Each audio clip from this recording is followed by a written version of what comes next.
Alright, so this video is going to be a follow up on my thoughts on the Superior Spider Man video, as that video I was only talking about from issue 1 to 10. And after 10, like I thought, is where things would really pick up. So before we get into it, I want to talk about the suits first of all. So the first suit that Otto wears after stealing Peter's body, the one he designs, that still keeps some of the same Spider Man motifs, but it has like like he has claws on his fingers and I guess claws on the feet too, but not really. I don't know how to describe it, but the way like the feet of this, or like the feet of the suit remind me is how Miles Morales' tracksuit is, for the game. That's what it reminds me of. I don't know why, but I remember when I first saw it, I wasn't a big fan of it. Mostly just because, again, I feel like in a way it's just not intimidating, imitating Peter, which I guess that's sort of what they were going for. I don't know. But I remember thinking to myself, like, Otto should just make his own suit.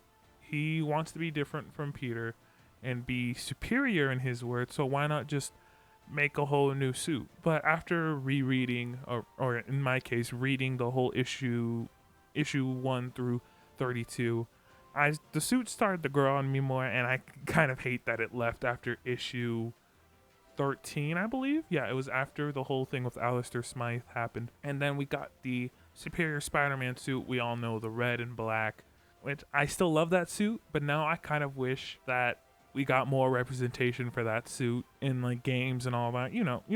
I'm mostly a gaming focused person, so like when a lot of Spider-Man media comes to games, I love to see a lot of these suits represented in games, whether it's ripped straight from the comic book or the studios do their own take on it.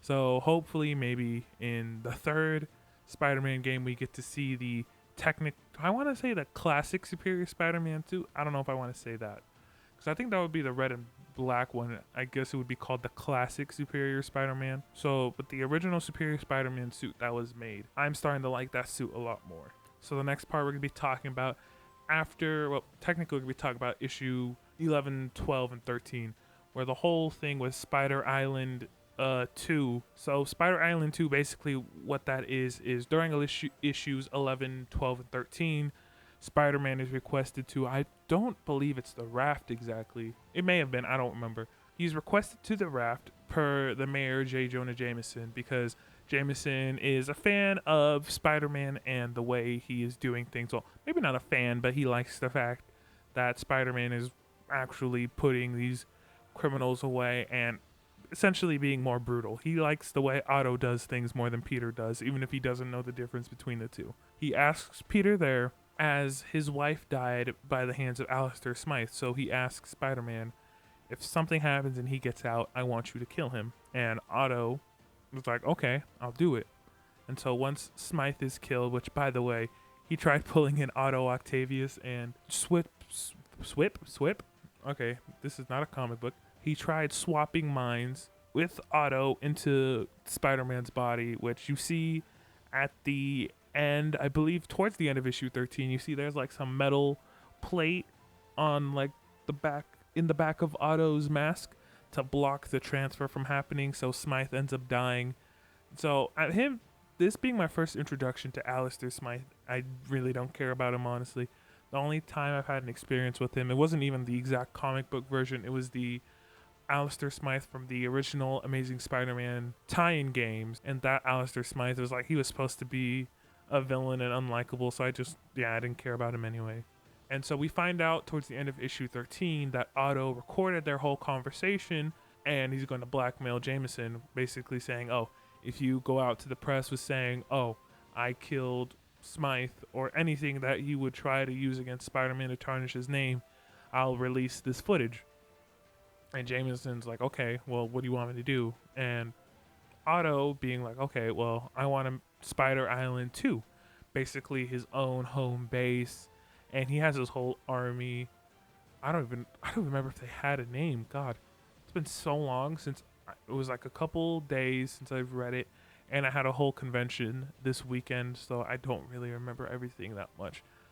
But yeah, he had this whole army, and I just really like those little things that separate him from Peter. Peter is alone, and he wouldn't ever really do things, work with other people. But Otto, he's willing to have underlings, but clearly he doesn't see them on the same level. Same thing, which is the same thing when the Avengers come and try to help him later on, but I'll come to that later as that deals with Superior Venom. And so later on, we're going to be skipping over a lot of the stuff as I don't remember, or it's too much in bits and pieces that I can't fully recall it. Yeah, eventually Spider-Man 2099 is evolved in the comic run as one of his ancestors who's living in, I guess, 2013, right? 2013, 2015, I forgot the specific year they say, but specifically one of his ancestors, I think it was Tyler Stone, I don't remember exactly, was being hunted by the Superior Spider-Man, and that caused, I forgot who it was in the future that Miguel O'Hara is related to. He's going to end up dying, and essentially Miguel's going to be erased from history unless he goes back in time and stop it, because he doesn't know Superior Spider-Man is the cause of it. He doesn't even know that Peter and Otto swapped bodies. So when he goes back in time, he sees Superior Spider-Man, or just Spider-Man in this case. He thinks, okay, well, it's Peter being crazy, because he doesn't know any better. He doesn't know about any of this. So they end up in a little fight, and I love how you see they both use their claws, and you see Otto claws first, but he's like, what? The suit's not affected? And then you see Spider-Man 2099 swipe, and he scratches the suit, and Otto's like, how did he do this?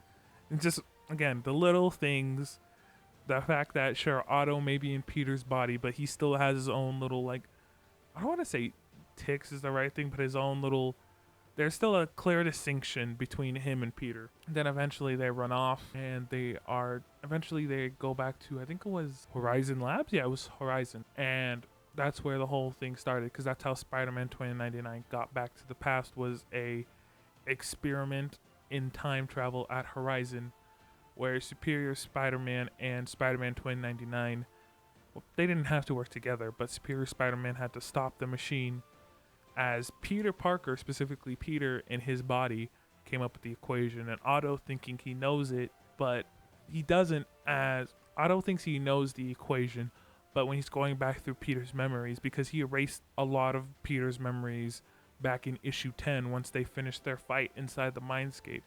And you even see he's trying to access the memories, and they're like, come on, Spider-Man, you've been sitting here. He's like, oh, it's only been a few seconds. And they're like, no, it's been exactly like 8 minutes or something like that.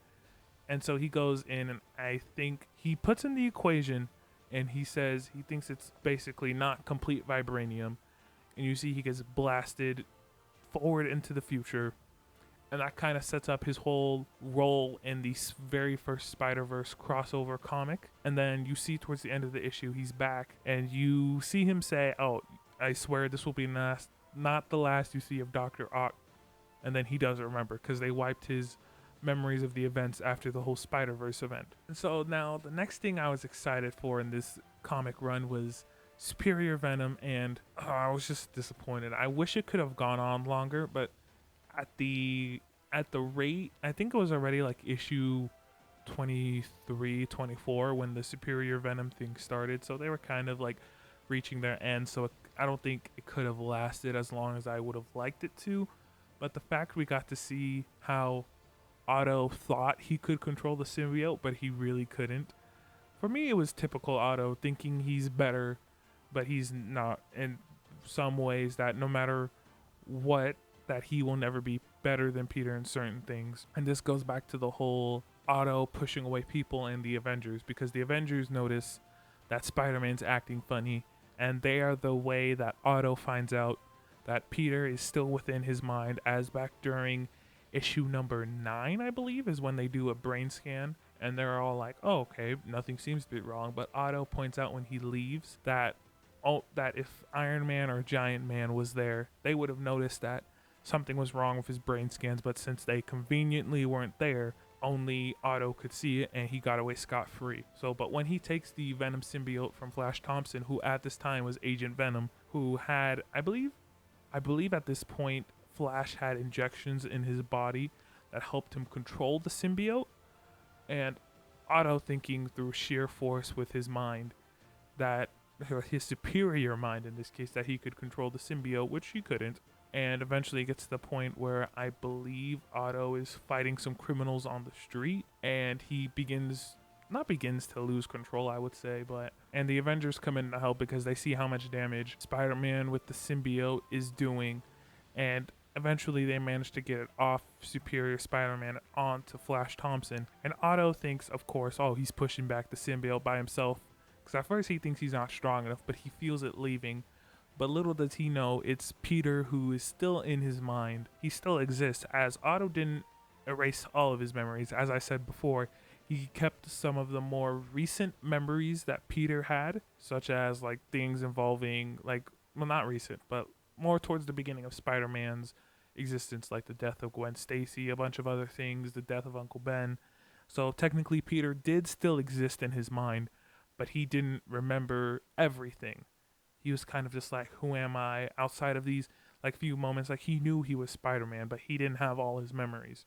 And it shows towards the end of the run that the way he gets back all his memories, so he goes through Otto, sees everything he's gone through as a kid, teenager, adult, and specifically when he gets to Otto as an adult, that he is struggling to maintain the difference between him and Otto. But eventually once Otto like gets the arms, and this is in his memories, not exactly, he's like, I guess they're trying to pull off like he can't tell the difference anymore. But the minute he gets to the point where Otto switches his mind into Peter's body, and it shows that Peter, this is completely referring to back to the beginning, by the way, to not confuse you all, that Peter shows Otto all of his memories.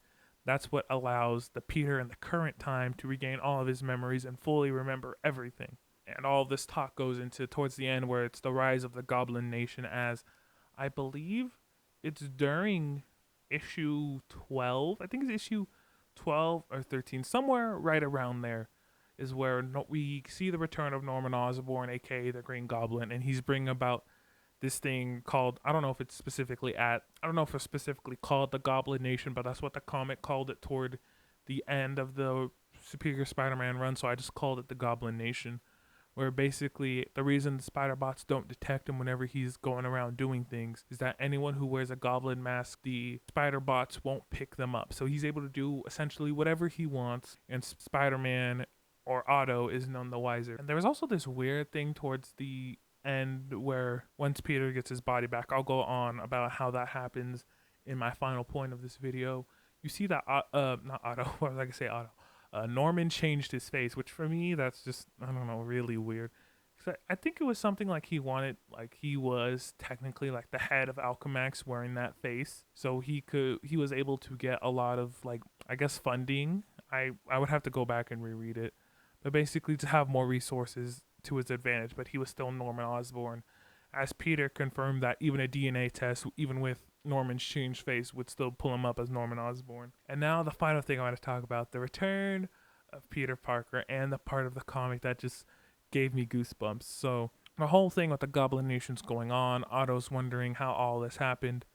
He doesn't I don't remember if Norman told him exactly that he bypassed the Spider-Bots with goblin masks. But eventually it gets to the point where Norman kidnapped a girl. Otto's thinking to himself, I have to save her, but what if I miss time to jump? And Peter, in their mind, revealing himself, tells him to jump, and he does that. He saves the girl, and Norman gets away. And so Peter is like ready to guide Otto through this, but Otto decides to go back to the machine, and they put themselves back in the mindscape where Otto begins to erase all of his memories from Peter's body. And Peter's basically telling him, no, don't do this. We can find another way. But Otto says, oh, you need to save Anna Marie, which was the girl he fell in love with while he was in Peter's body. And he says, but in order for you to do that, I need to be gone, as I will only be here just holding you back. And so eventually you see that once Otto's fully erased from Peter's mind, that once Peter's eyes open again, you see a single tear, which I think is great. He wipes it, he gets out of the seat, he goes into the closet, switches his suit, and literally the only words that you need to see to know that Spider-Man is Spider-Man again, the Spider-Man we all know, is by him saying, my turn. And getting to that point just gave me such goosebumps. Like, this is essentially everything the comic was building up to, and it felt rewarding for me. And so for that being my first comic run I fully read from start to finish, I honestly give it a 10 out of 10. I think it was great. Maybe when I start reading other comics down the line, I will probably move this down, but as of right now, the initial Superior Spider-Man run of 2013, I'm giving it a 10 out of 10. So I hope you all enjoyed this video. Sorry that there hasn't been a lot of uploads. I've honestly just, it's just a thing. Like, I get this motivation. Like, you all probably see it. I upload multiple videos, like, back to back a day. And then I just go on, like, a week, 2 weeks, sometimes even a month of just not uploading. And I just don't know what it is. It's like, I start building steam. Like, okay, video idea after video idea. And they're doing really good. And I don't know what to do anymore. So yeah, I'm sorry about that, but I hope you all enjoyed this video. Hopefully I'll have something else coming up, and I'll see you all later. Happy gaming.